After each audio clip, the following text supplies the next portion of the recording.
Ini video singkat tanpa intro biar gak banyak cincong.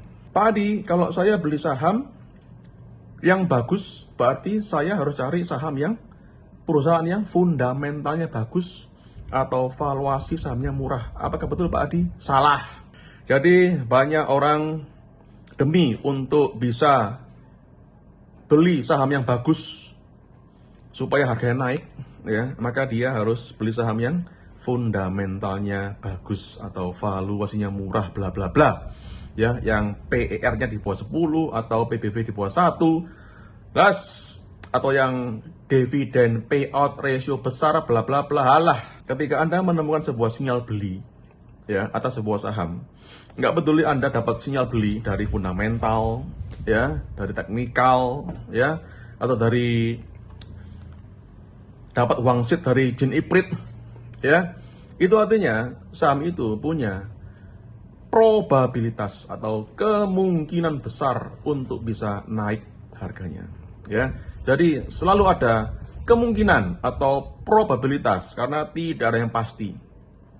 Anda mau investasi yang pasti-pasti, Anda boleh ikut investasi bodong aja, ya, karena pasti duit lu dibawa minggat. Oke? Namanya investasi yang benar itu pasti ada risikonya, sayang. Oke? Jadi balik lagi, ketika Anda beli saham, nemu sinyal beli pakai fundamental bla bla bla, artinya saham itu punya peluang besar untuk bisa naik harganya. Dan selalu ada peluang meski lebih kecil bahwa harga sahamnya gak jadi naik alias turun. Jadi, kalau Anda beli saham pakai fundamental, baca laporan keuangan, ya, Anda pasti ngerti bahwa laporan keuangan adalah kinerja perusahaan yang terjadi di masa lalu. Ya, padahal Anda pun tahu bahkan pergerakan harga sebuah saham itu terjadi karena harapan investor atas masa depan. Ya.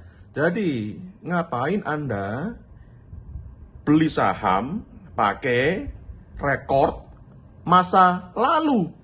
Itu sama aja Anda misalnya beli reksadana misalnya, ya.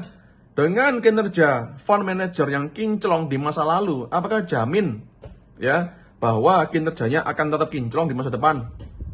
Nggak ada. Semua itu masih indikasi, ya. Jadi ketika Anda beli saham yang katanya atau istilahnya laporan keuangannya bagus, apakah dijamin selamanya laporan keuangannya bagus terus? Apakah prospeknya bisa cerah terus? Ya kagak. Jadi Anda milih saham, harus milih saham yang punya prospek bagus di masa depan. Lah terus gimana caranya Pak Adi?